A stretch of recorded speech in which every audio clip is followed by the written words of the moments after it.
Seorang koruptor kelas kakap mendadak muncul di kantor peradilan. Pak, tolong tangkap saya, Pak. Pak, tolong tangkap saya. Tolong tangkap saya, Pak. Saya ingin menjadi koruptor yang baik. Saya ingin memberikan contoh kepada rekan-rekan koruptor lain. Tak baik meralikan diri. Lebih baik duduk tenang di pengadilan. Kalau ingin bersembunyi,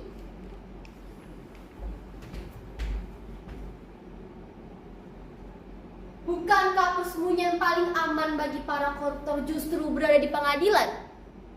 Kita gak akan diperlakukan macam maling ayam. Ayam siapa nih? Maling! Maling! Ya, paling sedikit-sedikit basa-basi dimintai hasil bagian dari korupsi. Nggak ada ruginya kalau kita memberikan sedikit rezeki kita pada hakim, jaksa, polisi. Anggap saja itu zakat untuk mereka. Toh, itu juga bukan uang kita. Makanya saya di sini minta diadili. Oh tidak, saya tak membantah. Itu urusan pengacara saya. Karena itu mereka dibayar. Membuat saya terlihat tak bersalah.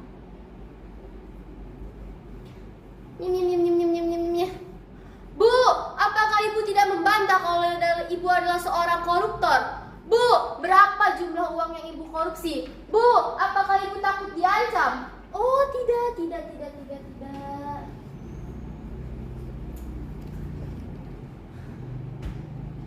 Saya di sini hanya ingin meluruskan anggapan keliru yang menyatakan bahwa koruptor macam saya tak lebih dari benang bangsa yang tak berguna. Koruptor macam saya jelas aset bangsa. Kamilah yang menggerakkan roda perekonomian. Dengan korupsi, uang menjadi terdistribusi. Terjadi pemerataan seperti pembangunan. Korupsi terjadi di segala bidang. Kami tak pernah menikmati itu untuk sendiri. Kami ikut menyumbang pembangunan rumah ibadah, menyantuni anak yatim, membantu korban bencana, menyokong olahraga, iuran 17-an, dan ya masih banyak lagi. Karena sebagai koruptor yang baik, kami tahu cara mengelabui. Dengan berbuat baik, kami jadi dihormati. Duduk di depan bila ada hajatan. Duduk. Mari. Diminta bicara jika ada pengajian. Assalamualaikum warahmatullahi wabarakatuh. Waalaikumsalam warahmatullahi wabarakatuh. Ibu-ibu, bapak-bapak, gimana kabarnya, baik? Baik. Korupsi itu indah.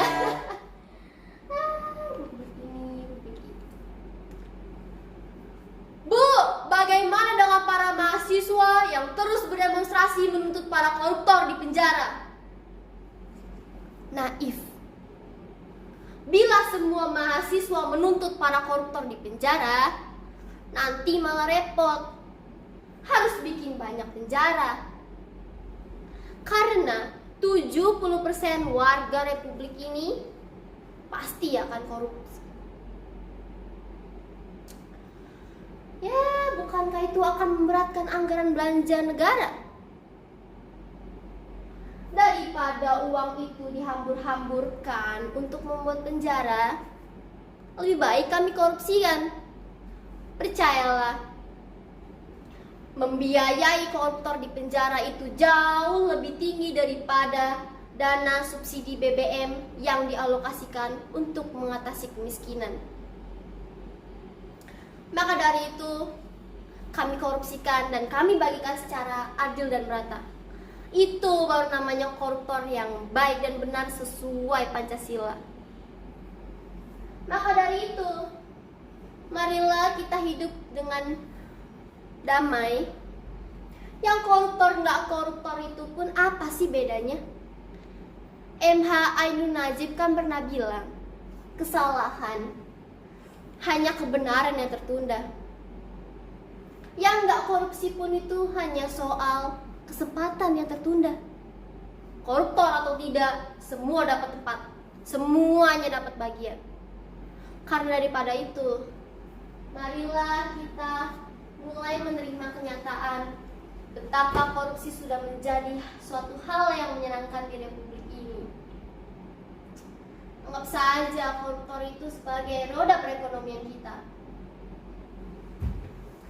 Korupsi itu lokomotif demokrasi yang membuka gerbang-gerbang keuntungan dan semua orang ingin saling menaiki. Jadi, memberantas korupsi itu sama saja dengan mengguling-gulingkan gerbong-gerbong demokrasi. Itu berbahaya, dan berbahaya. Dapat memicu keonaran bagi para demonstran bayaran. Ya, saya sebagai koruptor yang baik, saya tak menginginkan hal seperti itu. Karena saya koruptor yang cinta damai.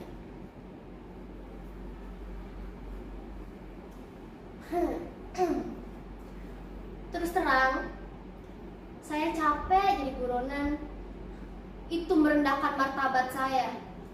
Seolah-olah saya adalah penjahat kelas patroli atau buser. Makanya saya meminta ini istirahat di penjara, bertemu dengan rekan-rekan koruptor saya yang lain. Saya tak malu mengakui bahwa diri saya adalah koruptor. Justru itu membuat saya tenang. Sekarang saya jadi lebih rileks. Ya.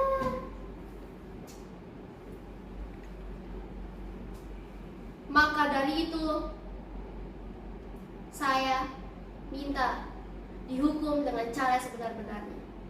Jadi, tolong tangkap saya, Pak.